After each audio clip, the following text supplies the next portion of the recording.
Hello friends, तो मैं दीपक कुमार एक बार फिर आप सभी दोस्तों का आपके अपने यूट्यूब चैनल एलएस क्लास में स्वागत करता हूं। तो दोस्तों, आज हम पढ़ने वाले हैं मानव शरीर के महत्वपूर्ण तथ्य। इनके बारे में बहुत सारी चीज़ें नहीं जानेंगे और डिटेल में इनको समझने की कोशिश करेंगे। तो आइए इस वीडियो को शुरू करते हैं।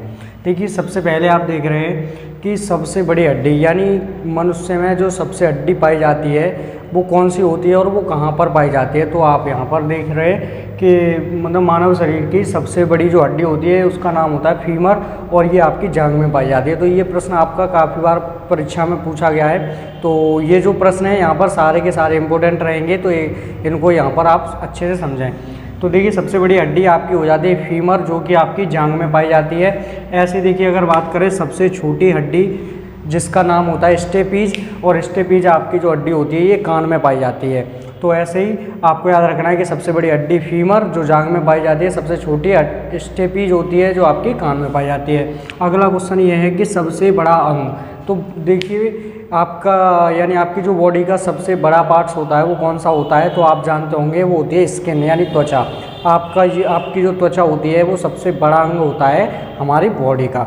तो देखिए, अगला प्रश्न है आपका सबसे व्यस्त अंग यानी सबसे ज़्यादा व्यस्त रहने वाला जो अंग होता है आपकी बॉडी में वो कौन सा होता है।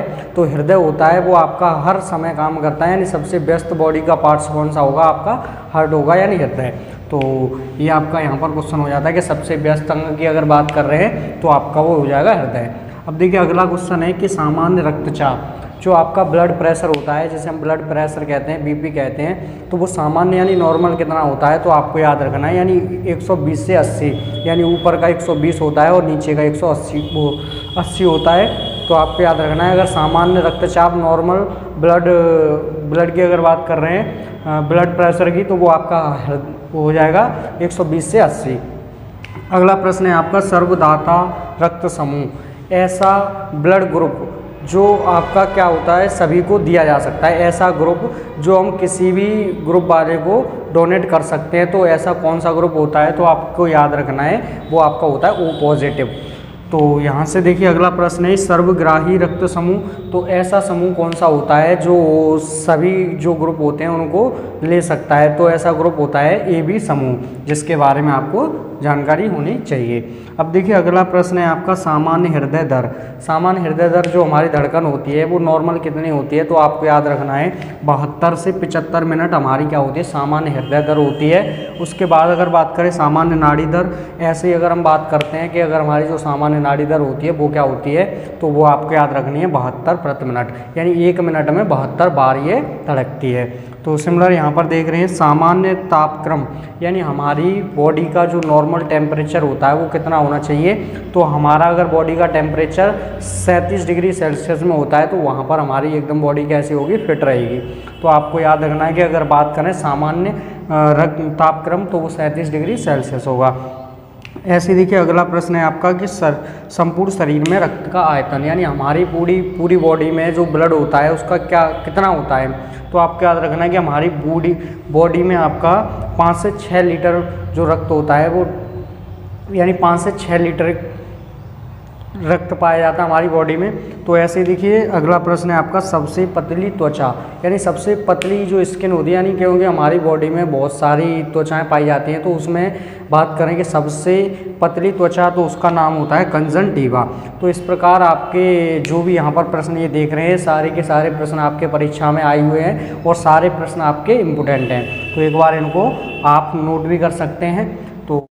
तो आइए फ्रेंड्स, आगे के प्रश्न आपके कुछ इस प्रकार है। तो देखिए, सबसे पहला यहाँ पर प्रश्न दिया गया है कि शरीर में अस्थियों की कुल संख्या, यानी एक जो मनुष्य होता है उसमें कुल अस्थियाँ कितनी पाई जाती हैं। तो आपको याद रखना है कि 206 आपकी क्या होती है यहाँ पर अस्थियों की संख्या, जिन्हें आप हड्डियाँ बोलते हैं, वो आपकी अस्थियाँ यानी उनकी संख्या क्या होती है, 206 होती है। तो इसी प्रकार देखिए, अगला आपका प्रश्न है कि शरीर में कुल पेशियों की संख्या कितनी होती है। शरीर में कुल पेशियों की संख्या तो वो होती है 639, यानी हड्डियों की संख्या आपकी होती है 206 और ये आपकी 639 होती है पेशियों की संख्या एक वयस्क मनुष्य में। आइए, अगला प्रश्न है कि बच्चे में हड्डियों की संख्या होती है, यानी एक जो बच्चे होते हैं बच्चों में हड्डियों की संख्या कितनी पाई जाती है। तो बच्चों में जो हड्डियों की संख्या होती है वो ज़्यादा होती है, यानी 208 या 300 के बीच में पाई जाती है। तो जैसे जैसे हम वयस्क होते हैं वैसे हमारी जो हड्डियों की संख्या होती है वो कम होती जाती है। तो कितनी होती है, मतलब लगभग आपकी 206 हड्डियाँ होती हैं एक वयस्क मनुष्य में, लेकिन बच्चों में आपकी 208 या 300 हड्डियाँ आपकी पाई जाती हैं। तो देखिए अगला प्रश्न है कि मनुष्य की खोपड़ी में अस्थियों की संख्या, यानी अगर बात करें कि मनुष्य की खोपड़ी में अस्थियों की संख्या क्या होती है, तो आपको याद रखना है कि उन अस्थियों की संख्या होगी 8, यानी खोपड़ी में अस्थियों की संख्या कितनी होगी, 8 होगी, आपको याद रखना है। अगला प्रश्न है कि मस्तिष्क का औसत वजन होता है, यानी हमारा जो माइंड होता है, माइंड का जो औसत वजन कितना होता है, तो आपको याद रखना है कि 1400 ग्राम होता है, यानी हमारे जो मस्तिष्क का वजन है वो कितने ग्राम होगा, तो 1400 ग्राम आपको याद रखना है। तो देखिए अगला प्रश्न है कि वृक्क, जिसे हम किडनी कहते हैं, कि किडनी होती है उसका भार क्या होता है, तो आपको याद रखना है कि किडनी का भार होता है कितना, 140 ग्राम, यानी आपकी जो मस्तिष्क का वजन है वो कितना हो जाएगा, 1400 ग्राम। लेकिन अगर बात करें वृक्क या किडनी का जो भार होता है वो कितना होता है, तो 140 ग्राम आपको याद रखना है यहाँ से। देखिए अगला प्रश्न है कि गुर्दा, जो आप लिवर बोलते हैं, गुर्दे का भार क्या होता है, तो आपको याद रखना है 140 ग्राम गुर्दे का भार भी होता है, और वही भार आपका किडनी का होता है, यानी किडनी का भार भी 140 ग्राम होगा और आपके गुर्दे का भार भी कितना होगा, 140 ग्राम होगा। तो आपको दोनों चीज़ें यहाँ पर याद रखनी है। अगला प्रश्न है कि हृदय की रक्त पंप करने की क्षमता है, यानी जो हमारा हार्ट होता है उसका कार्य क्या होता है, रक्त को पंप करना, यानी जो हमारा हृदय होगा वो कार्य करेगा, रक्त को पंप करता है। तो वही आपसे पूछा जाता है कि कितने समय में और कितना रक्त पंप करता है। तो देखिए जो हार्ट होता है हमारा 4.5 लीटर प्रति मिनट, यानी 1 मिनट में 4.5 लीटर आपका जो रक्त होता है उसको पंप करता है जो हमारा हृदय है।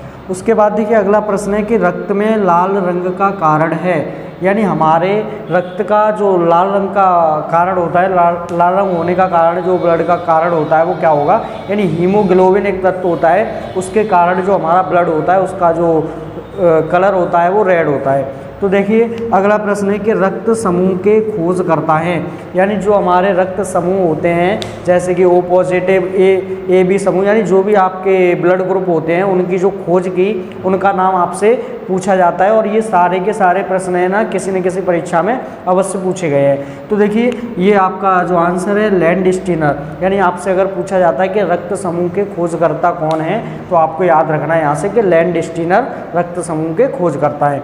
अगला प्रश्न है कि लार में पाया जाता है, यानी लार में एक एंजाइम पाया जाता है जिसका आपको पूछा जाता है कि लार में कौन सा एंजाइम पाया जाता है, तो आप याद रखेंगे टाइलिन एंजाइम, यानी आपका लार में पाए जाने वाला एंजाइम कौन सा होता है, तो आपको आंसर देना है टाइलिन एंजाइम हमारे लार में पाया जाता है। अगला प्रश्न है कि रक्त का पीएच मान होता है, यानी आपसे पूछा जाता है कि जो आपका रक्त है उसका जो पीएच मान है वो क्या होता है, तो आपको यहाँ से याद रखना है 7.35 हमारे रक्त का पीएच मान होता है। देखिए अगला प्रश्न है कि शरीर में सबसे दृढ़ तत्व होता है, दृढ़ से मतलब मजबूत, यानी हमारी बॉडी का जो सबसे मजबूत जो पार्ट्स होता है वो कौन सा होता है, तो आपको याद रखना है एनामल, जो आपके दांत में यानी दांतों में पाया जाता है, तो वो क्या होता है, एनामल बोलते हैं इसे।